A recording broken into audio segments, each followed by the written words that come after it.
May I update the House on the China spy case? I'm deeply disappointed by the outcome. We wanted to see prosecutions. Mr. Speaker, I know just how seriously, rightly, that you take these matters. National security will always be the first priority of this government, and we will always defend against espionage. In recent weeks, there have been baseless accusations put about by the party opposite. Let me set out the facts. The relevant period was when these offences took place. That was under the Conservative government between the years of 2021 and 2023.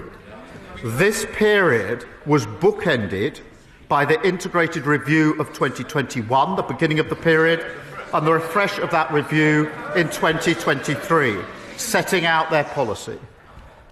These statements of government policy were very carefully worded to not describe China as an enemy. Instead, Mr. Stewart, somebody who is on the Speaker's panel, I've told once before, should know better. Do not question my judgment. I thought it was important that the Prime Minister tells this House first rather than somewhere else. They stated increased national security protections where China poses a threat, and that the then government would engage with China to leave room open for constructive and predictable relations. The Deputy National Security Advisor, Matt Collins, set out the then government's position in a substantive witness statement in 2023, which was subsequently supplemented by 2 further short statements. It is simply unbelievable. It is simply unbelievable that he is trying to say the last government did not classify China as a threat. So I will refresh his memory. In 2021, the previous government's integrated review described China as the biggest state-based threat to the UK's economic security.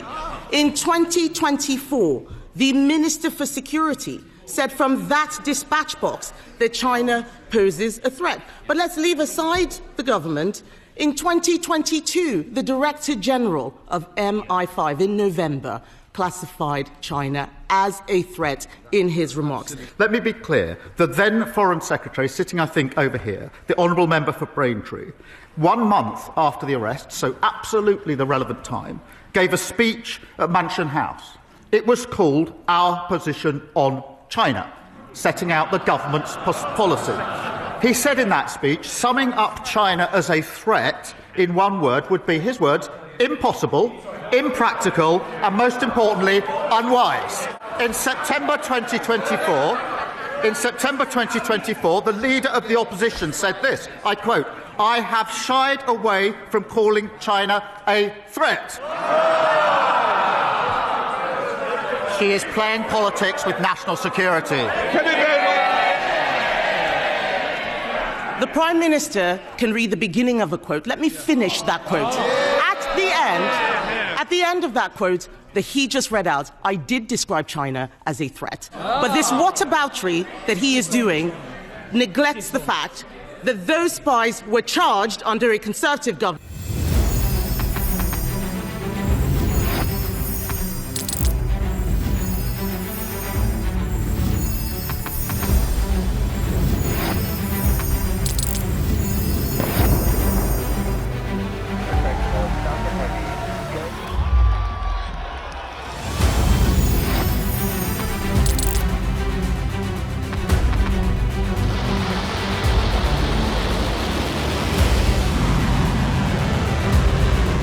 Been fighting so long and so hard that they don't know what the they're doing.